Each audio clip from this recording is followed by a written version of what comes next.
I'm Jeff Schwartz. This is our July 2019 update. I just got back from driving the 73 Camaro with 800 horsepower. Let me show it to you. This is the 73 Camaro I was telling you about, and all of our G-Machine chassis share the same suspension components, so they drive pretty similar. However, some of these cars are shorter and longer, and in the case of Camaros, they have a 108-inch wheelbase, which is shorter than most of the other Chevelles and so forth. So the tightness of the responsiveness with the shorter wheelbase just makes it a little more nimble car, and combined with our chassis, it just feels like, you know, a modern sports car, you know, not unlike a Porsche or Corvette or something like that, but very light on its feet. And when you get a combination like this with that solid handling, very stable, and then couple it with a supercharged LS engine or LT engine. This one in the case makes 800 horsepower at the crank on E85. It's just an incredible ride. You can break the tires loose at 50 miles an hour in third gear by just nudging it. So it digs and goes if you drive it right. And you know, I love these second gen F bodies. Probably my favorite GM car of all time. This is the 62 Nova SS convertible that we're building.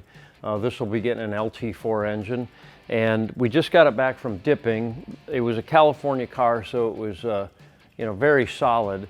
On California cars, there is no rust from the bottom upward like they are on Midwest cars with salt spray getting underneath the car.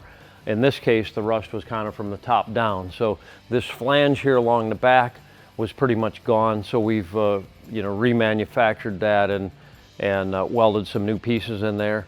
And then the trunk pan, water got inside underneath the trunk mat and you know, perforated the metal in the center of the trunk. So we put a new trunk piece in there, welded that in. So it's very minimal rust, and I always love working on the California Southwest cars. And you know, this one just has a minimal amount of repairs. We're going to keep the quarter panels and just repair the lower areas where we had a little rust issue. And it's moving right along, and pretty happy with the progress so far. What's that back there? I can't talk to you about that yet. So we got the chassis back from powder coating for this 83 Hurst Olds, and we'll be installing that shortly, along with the engine with the batten heads and the headers and steering column. Then it'll go back to the customer, and he's going to finish building the car himself. We've been to the dyno a couple times with this Eleanor Mustang, and we're having a few issues with the knock sensors retarding the timing. So we've investigated you know, the exhaust system vibrating and causing the sensors to sense knock, and we discovered a couple of little problems. We had an O-ring on the supercharger that was installed properly from the factory, causing a vacuum leak, and so we think we're about ready to go to the dyno one more time. So hopefully the 3 times is a charm, and that'll get resolved on this go around. This is the next car that'll be getting the full custom leather interior. So we're pretty much wrapped up with it, other than the final tuning and that. This 71 Cuda just got the interior completed, and we've got a rear exhaust section that still needs to be coated. So as soon as we get that done, we'll be putting that back on and doing some test driving. So as you know, we use a lot of GM, Ford, and Chrysler crate engines in our builds, and we do a lot of engine modifications to those engines as well. So what we got here just came in today, and obviously there's a crate engine in here. So the first person to send us an email, info@schwartzperformance.com, and properly identifies the engine in this crate will get a free Schwartz Performance t-shirt. This 54 Studebaker showed up the other day, and if you know me, you know that I love oddball stuff, especially Studebakers. So I'm really excited to be able to finish this for the customer and create what he envisioned for this car. So looking forward to this one in a big way. We're continuing to do rust repair around the windows and fitting of body panels on this 47 Hudson. We have the the custom chassis we built bolted to the body to hold everything in place. And we've got a cardboard mock-up of a fuel tank here, which will be getting ordered real soon.